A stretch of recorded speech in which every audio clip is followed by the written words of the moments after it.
I first want to thank Molly Giordano and Jen Epler and everyone at the Wilmington Writers Conference for inviting me here today. I'm truly honored to be kicking off the first of what I hope will become an annual tradition in Delaware. Though I live in Boston now, as you know, I've come back to Wilmington every other month for the past 20 years to visit family and friends. So in many ways, I've never left my beloved home state.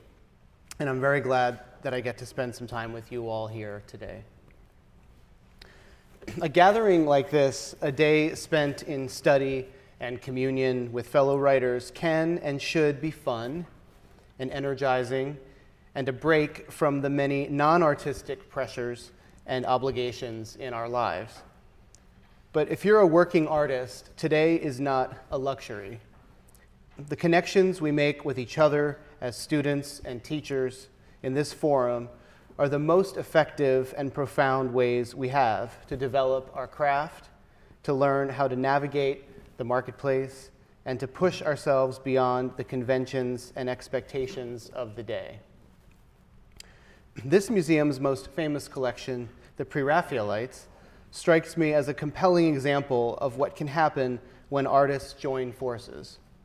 169 years ago this September, a group of painters and writers met at 7 Gower Street in London, the home of 19-year-old John Everett Millis, I don't know if I'm pronouncing that correctly, and formed what they called the Pre-Raphaelite Brotherhood. United in its rejection of the high Renaissance style of the day typified by Raphael, this brotherhood secretively, boldly, rebelliously, a little pretentiously, launched what became one of the first British modern art movements, a movement that reached back to the classics, that emphasized simplicity and truth, and that attempted to overturn everything artists were being taught at the Royal Academy. Though the Brotherhood was resented for their brashness and youthful confidence, this group of artists and writers found as much inspiration, motivation, competition, and purpose in each other as in the works they were furiously producing. It is this sort of brotherhood, and let's step into the 21st century and call it siblinghood, that all artists and writers in particular need from each other in order to do our best work. I don't think our best work must necessarily be a rejection of the prevailing forms of the day, but I do think that as brothers and sisters, we should always be interrogating those forms together and helping each other pick them apart and examine how they tick, which is what conferences like this one are uniquely designed for. There's this persistent myth out there that writers are loners, that our vocation is a lonely one, that not only do we crave and desire solitude above all, we require it in order to thrive. We all have that same cliched images of the writer hunched over his desk, wringing her hands, the candle on the desk struggling through its final flicker. One of the reasons I'm here today is to say what many of you already know, and what others will soon find out. That though many of us can trace our calling as writers to feelings of isolation or dislocation or longing in our past, the act of writing is less a symptom of loneliness than its cure. Because when you've fully immersed yourself in a project, a poem, a story, a novel, when you've hit upon an idea, a description, a voice that surprises you, when you've exercised your imagination, the exhilaration it brings you is no match for the loneliness that may have brought you there. Even if we did not have each other, we have always that potential for exhilaration in ourselves. We have that power over those little universes of our own making. And it's that exhilaration that keeps us coming back to the desk and lighting another candle. Let's be honest here. The people closest to you probably don't understand you. They don't have the same magic relationship as you do with those little black marks on white paper. But that's okay. They don't have to, as long as you keep up that relationship with the words on the page as long as you trust it. And when you lose trust or faith in your talent or your dedication or your commitment, as you certainly will, again and again, and when you question whether that story you've written is any good, that's when your brothers and sisters come in. That's when the siblinghood becomes not only necessary, but potentially transformative. For various reasons, both personal and political, I've been thinking a lot lately about the role of story in our lives, the power that stories wield, why they matter, and how central they are both to our happiness and to our identities as writers. I can trace my own personal history as a writer and reader directly back to the Kirkwood Highway Library, where my father drove me every Saturday in the summer between 5th and 6th grade so I could restock my Agatha Christie's for the coming week. Until I met Agatha, I wasn't much of a reader. I liked video games and TV. But after I'd read all 86 of her books, I found I needed a fix. In fact, I was a pretty nerdy kid, and before Amazon and all that other stuff, I kept or Yelp. That's what I was going for. I kept a journal, or like these clipped piece of loose leaf paper on which I would write. I wrote a contract to Christopher Castellani. You will hereby read all of Agatha Christie's novels, and then I signed it, Christopher Castellani, and then I listed each title, gave it a star rating, and wrote a little review. But what made no sense is that I would make up the names of the different reviewers, like as if it wasn't me. So it didn't make any sense. The whole contract thing made no sense. But it still inspired. I was like, I have to read that 86th book because I have to finish the contract. Anyway, that's the kind of kid I was.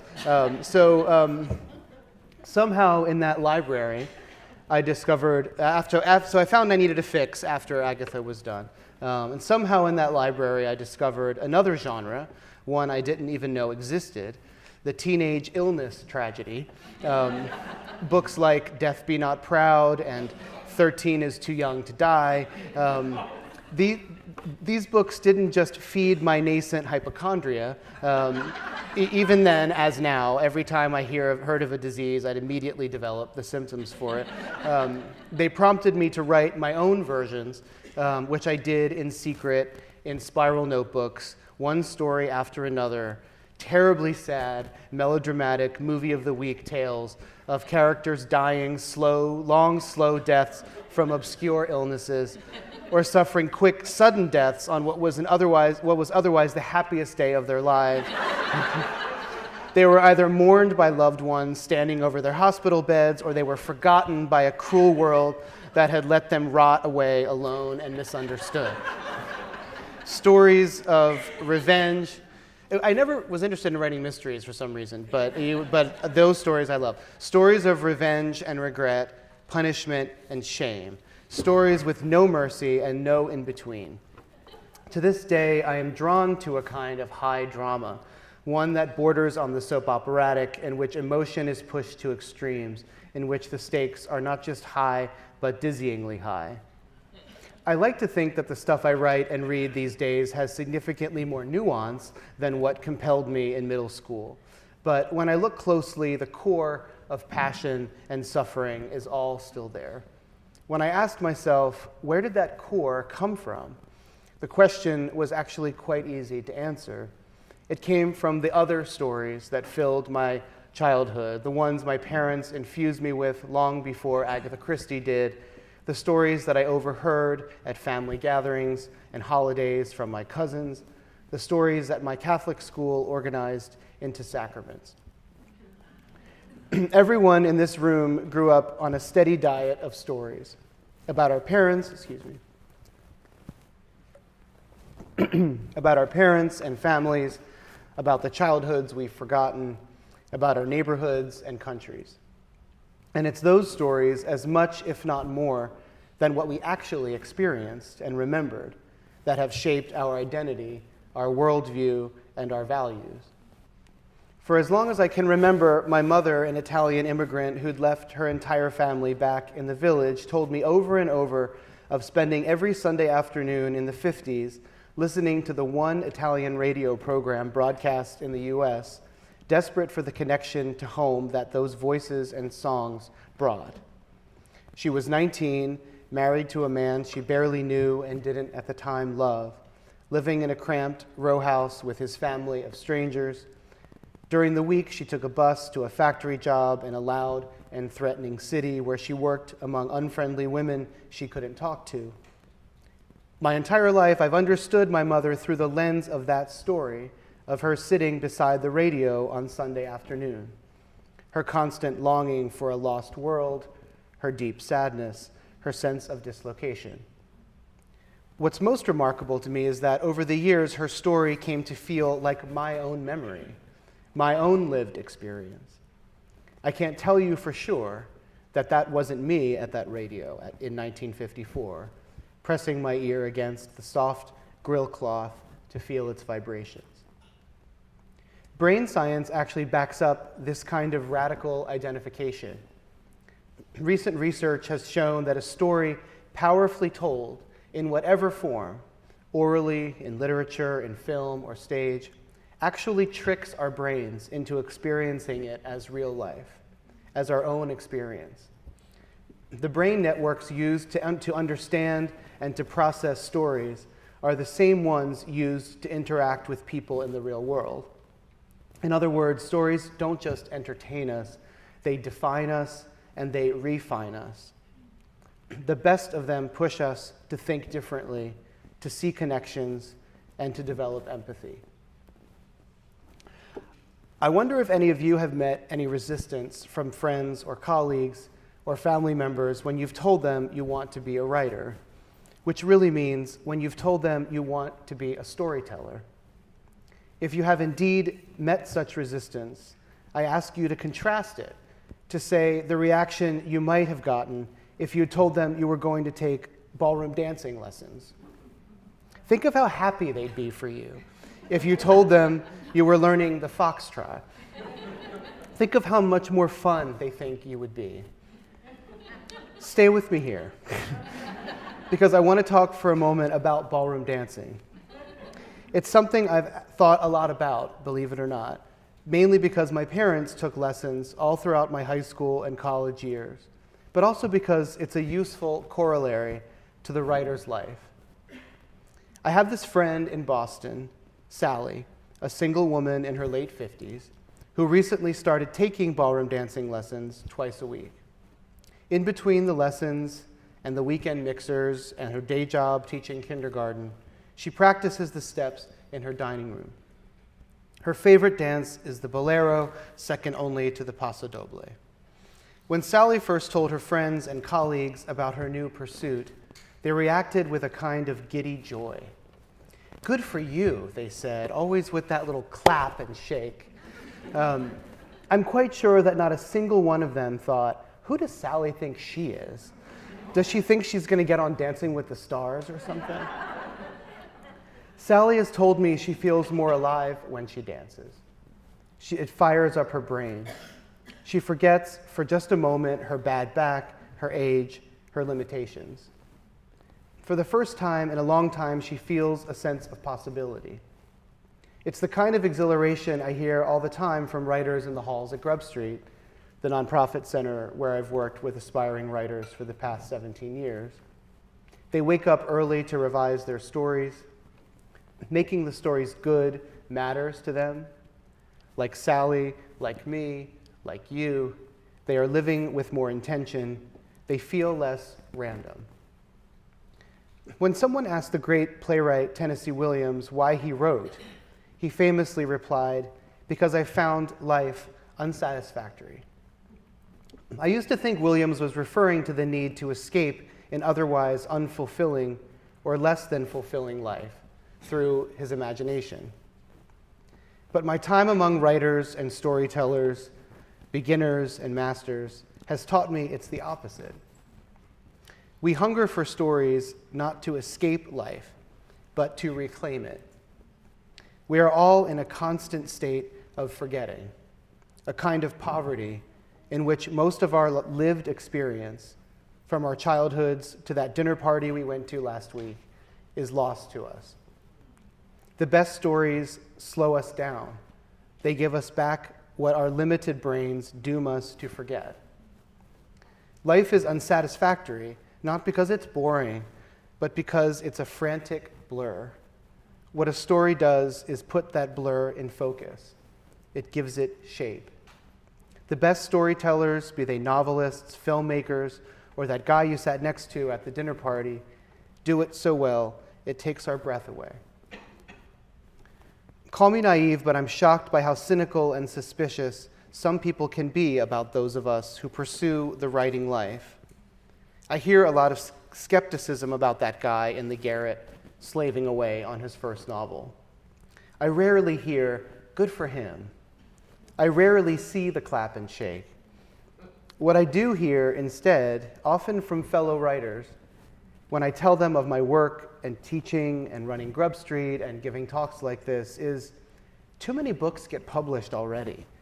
Too many people want to write. Why do you want to encourage them? I call this literary Calvinism, the belief that only a precious few of us are born elect, while the rest of the world is barred from birth from this life of the mind, the chance to prove themselves. I've never been much for Calvinism in any form, or for that kind of snobbery. I admire any writer who works hard to get better by studying and practicing and questioning the art, who says yes to another writer whether she is aspiring, emerging, or established, who doesn't equate stinginess with seriousness. What some cynically see as an ego-driven desire to get published or be a fancy writer, I see as coming from a deeper place, that of wanting to be known. Being known is dangerous stuff, and I think this is the primary reason why the act of storytelling is so charged, why we are sometimes met with suspicion and even veiled hostility when we tell our friends and family we want to write. It's not just because they don't fully understand our strange relationship with black marks on white paper. It's not just because they think we're getting too uppity. It's not just because they must think we hold ourselves in quite high regard if we could even consider our words might deserve immortality. It's not just because they worry we're going to quit our day jobs and lose our health insurance. I think that mostly they're a little nervous about what we might discover or reveal about ourselves or about them if we spend too much time upstairs in our garret, if we are known, if we dig deeper, if we traffic in radical empathy. Again, I want to tell you something you already know, which is don't listen to them. Do it anyway. Spend those hours in your garret on the story you want to tell. And then, if you still have the energy, come downstairs and dance the bolero in your dining room. Your body will thank you. All that hunching over in the half-light can't be good for you.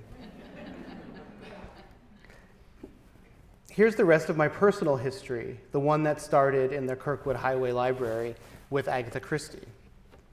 My mother is now 83 and the primary caretaker for my 90-year-old father, the man she did eventually come to love, quite a bit, in fact, and to whom she has been married for 63 years. For a span of many days, she lost her constant street fight with anxiety and depression.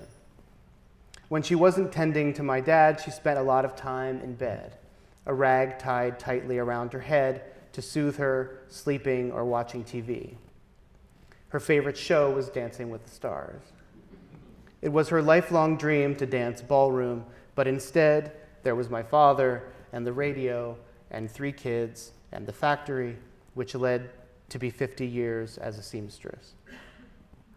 Then last year, my 3rd novel, All This Talk of Love, was translated into Italian. It's the first of my books to be published in my mother's native language, still the only language in which she can write or read. The novel, all three of my novels really, is loosely and sometimes not so loosely based on her life. I never thought she'd read them, not only because she couldn't read English, but because she'd never read a book in her life, not even one in Italian. If I'd thought she'd one day read my novels, I might never have written them. I gave her a copy of what was called Tutto quello pensiamo quando parliamo d'amore, which sounds so much better in Italian than me. I gave her a copy of that. For a month or so after the shopping and the cooking and the cleaning were done for the day, instead of sleeping, she read it, a few pages at a time. And each day on the phone, we discussed the characters the way we discussed our friends. To my amazement, she recognized herself in the character of Maddalena enough to be flattered, but not enough to be implicated. That's another thing about stories. On some level, we hear what we want to hear. Whatever the case, she told me with the zeal of an explorer that reading made her feel more alive. She felt connected again to something outside what had become a gloomy house.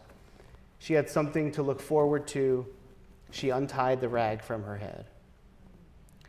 When I've been asked what gives me pride as a writer, I've always said it's that I've written stories others have enjoyed, and that I've helped aspiring writers practice the craft.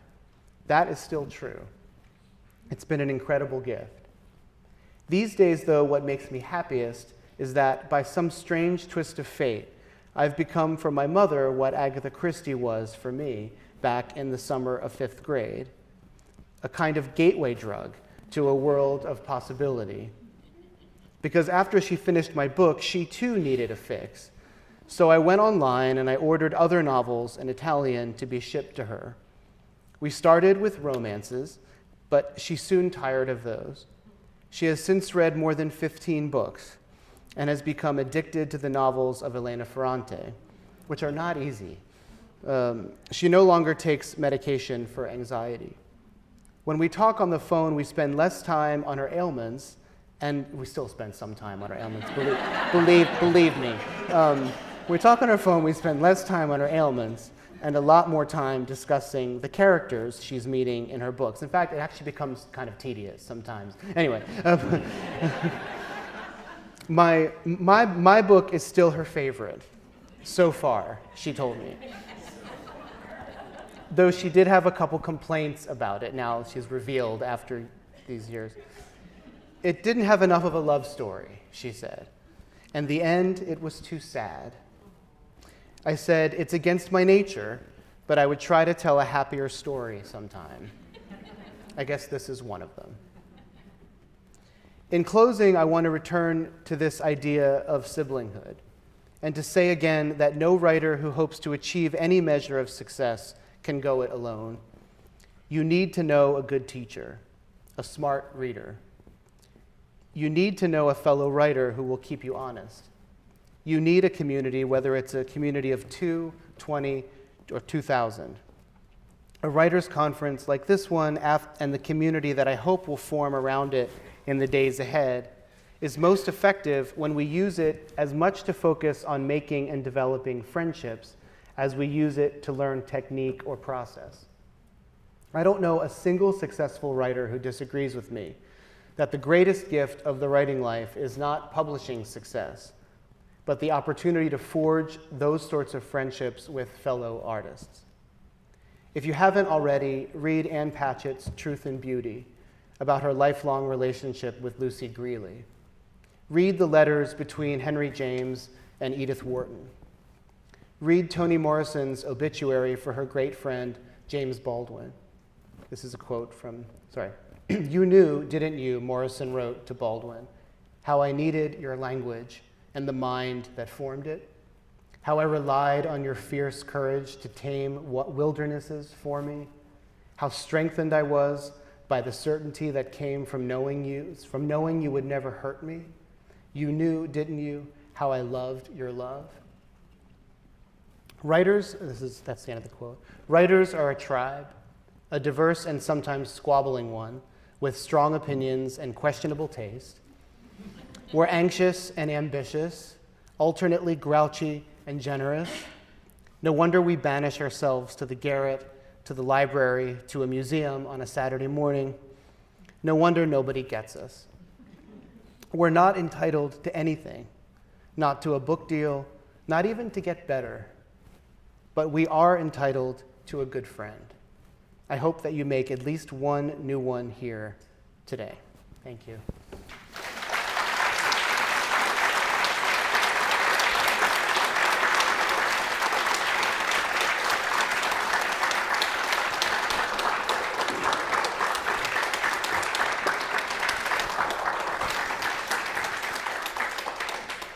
I think we have time for questions, if there are any, about really any, obviously it doesn't have to be about anything I've said here, but anything about writing, the writing life, restaurants in Boston, if you're going there, yeah.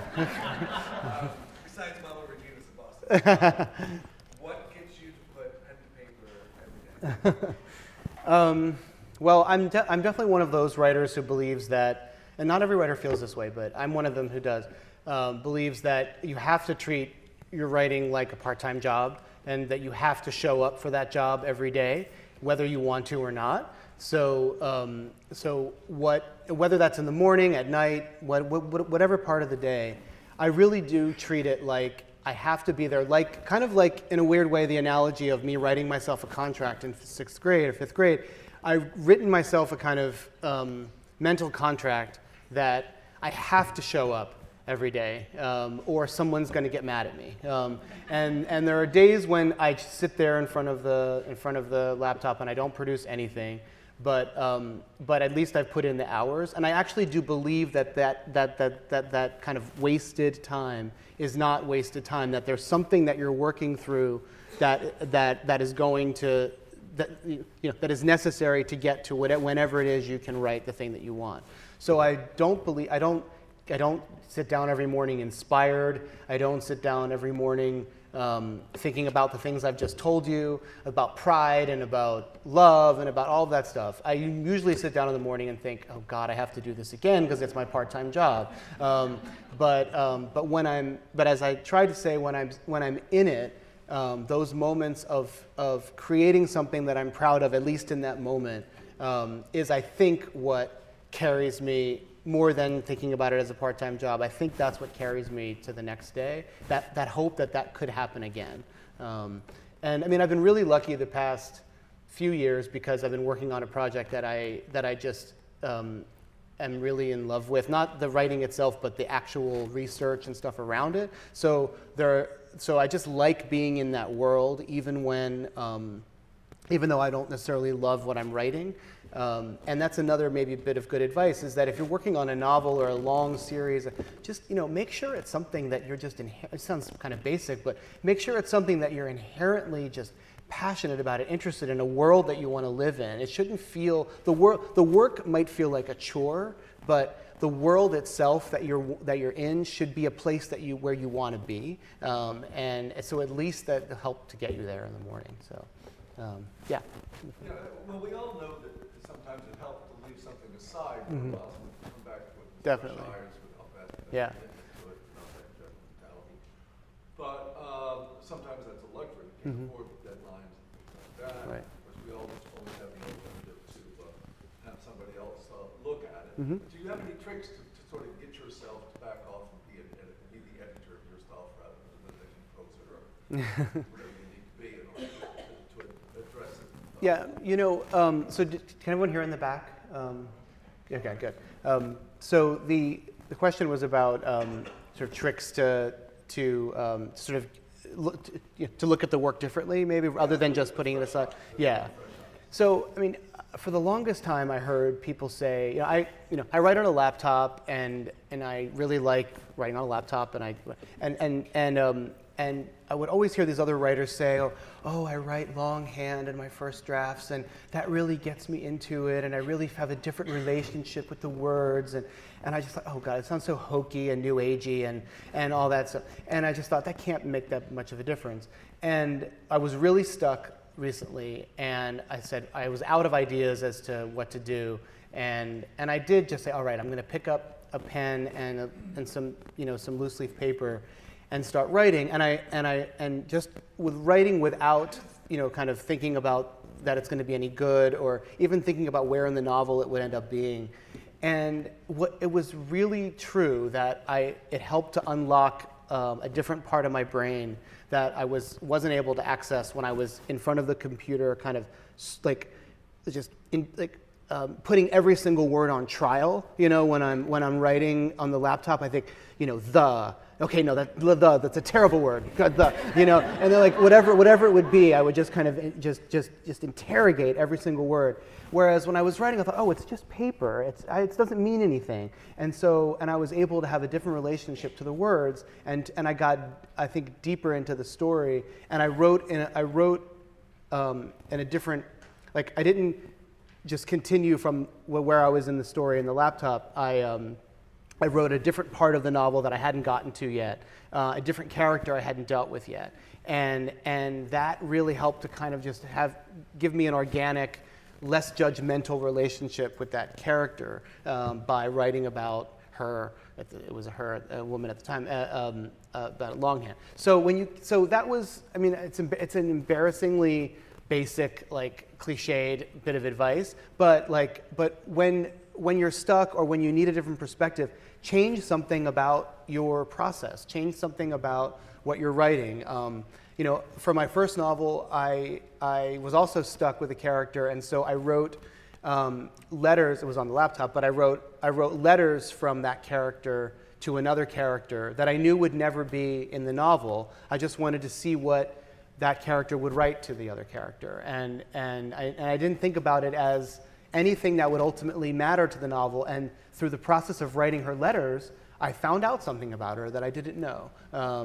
So just anything you can do to just unlock a different part of your brain in the process and shake things up. I think we get so addicted to our process, and we think maybe probably wrongly that that's the only way we can do it. Like, I have to have this cup of coffee and this mug, and I have to write at this time, or I just can't do anything. And I understand that, and I do that myself. But when you break out of something, even something small, it really does make a difference. So I think I can't see anything, but that person, whoever that is. I don't know. Yeah. What is your one piece of advice for somebody who does the issues that they have to write? Mm-hmm. And where do you find a good teacher? Where, sorry? Where do you find a good teacher? Oh, gosh. Again, I feel bad because I feel like this is such cliche advice, but again, I'll tell you why anyway.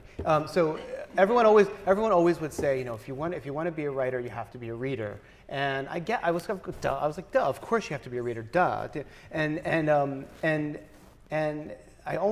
I've always been a reader, so I just thought, well, who wouldn't? If you're a writer, how are you not a reader? But what happened when I really started writing seriously was that I read less, because I got into this terrible mindset that if I read something, I would feel intimidated by it, or I would feel like it was better than what I was writing, so it was easier to avoid it. And plus, there's really good TV on now. Like, there didn't used to be like Laverne and Shirley, and that was it. But now, you've got all this really, really high quality, great stuff. And I thought, well, this is kind of like reading, like The Wire, the Sopranos. I mean, this is good stuff, and it is. But it's not reading. And I thought, well, I've already done all my reading, so I don't have to read anymore. But I really did, and this is, I promise, is getting to your question. I really did find that when I forced myself to get back into reading, and I found that what I got from it was a sense of possibility. I saw what other writers were doing in their work, and I realized, now that I've studied writing a bit more, I saw more clearly what they were doing. I saw how they were doing it, and I'm going to talk a little bit about this in my class. And seeing how they were doing it opened up possibilities for my own work. I didn't just inhale books for the story. I read them, again, like a writer, looking for how they're put together. And when you read that way, That's your teacher. Like those books are teaching you how to do what you're doing.